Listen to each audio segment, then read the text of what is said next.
নমস্কার বন্ধুরা, রিঙ্কু কিচেনে আপনাদেরকে স্বাগত জানাই। চলে এসেছি আজ আমি নতুন একটা রেসিপি নিয়ে। আজকে আমি দারুণ স্বাদের পটল চিংড়ি রেসিপি বানিয়ে দেখাবো। তার জন্য পুরো ভিডিও দেখার অনুরোধ রইল। পটল চিংড়ি বানানোর জন্য প্রথমে আমি 300 গ্রাম পটল নিয়ে নিলাম।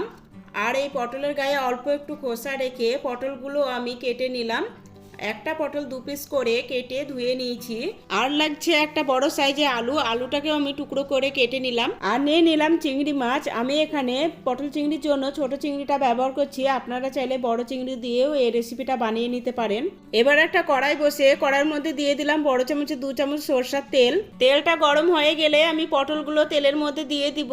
সামান্য পরিমাণে হলুদ গুঁড়ো, সামান্য পরিমাণে লবণ দিয়ে নাড়াচাড়া করে আমি পটলগুলো লালচে করে ভেজে নিব। পটলগুলো লালচে করে ভেজে নিলাম, এবার তুলে নিব। ওই তেলের মধ্যে টুকরো করে রাখা আলুটা দিয়ে দিলাম আর সামান্য হলুদ আর লবণ দিয়ে আলুটাও নাড়াচাড়া করে ভেজে নিব। আলুটাও নাড়াচাড়া করে লালচে করে ভেজে নিলাম, এবার তুলে নিব। ওই তেলের মধ্যে চিংড়ি মাছগুলো দিয়ে দিলাম আর সামান্য লবণ হলুদ দিয়ে চিংড়ি মাছগুলো নাড়াচাড়া করে একটু ভেজে নিব।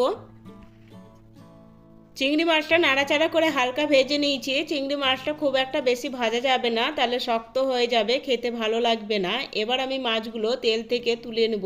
ওই তেলের মধ্যে দিয়ে দিচ্ছি কিছু গোটা মশলা, 2টো শুকনো লঙ্কা, 4টে লবঙ্গ, একটা দারচিনি টুকরো, 4টে গোলমরিচ, 2টো এলাচ 2টো আমি মুখ ফাটিয়ে দিয়েছি। এবার দিয়ে দিলাম তেলের মধ্যে। মশলাগুলো নাড়াচাড়া করে একটু ভেজে নিব। মশলাগুলো ভেজে নেওয়ার পর এবার দিয়ে দিলাম একটা বড় সাইজে লম্বা করে কুচনো পেঁয়াজ। পেঁয়াজটাকেও আমি একটু সময় নিয়ে ভেজে নিব। পেঁয়াজটা যাতে তাড়াতাড়ি ভাজা হয় তার জন্য দিয়ে দিলাম সামান্য পরিমাণে লবণ। অল্প একটু চিনি দিয়ে দিলাম। চিনি দেওয়ার কারণে তরকারিটা মিষ্টি হবে না, তরকারি কালারটা খুব সুন্দর আসবে। পেঁয়াজটা হালকা ভেজে নেওয়ার পর এবার দিয়ে দিব 2 চামচ মতো আদা রসুনের পেস্ট। এবার পেঁয়াজের সাথে নাড়াচাড়া করে আদা রসুনের পেস্টটা ভালোভাবে মিশিয়ে নিব। পেঁয়াজের সাথে আদা রসুনটা একটু ভেজে নেওয়ার পর একটা বড় সাইজে কুচনো টমেটো দিয়ে দিলাম। এবার টমেটোটা একটু নাড়াচাড়া করে কষিয়ে নিব।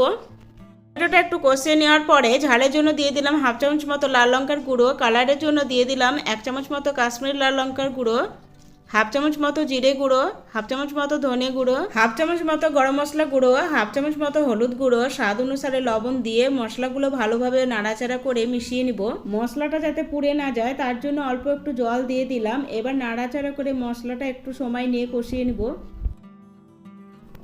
মশলা থেকে তেল ছেড়ে এসছে, তার মানে মশলাটা ভালোভাবে কষানো হয়ে গেছে।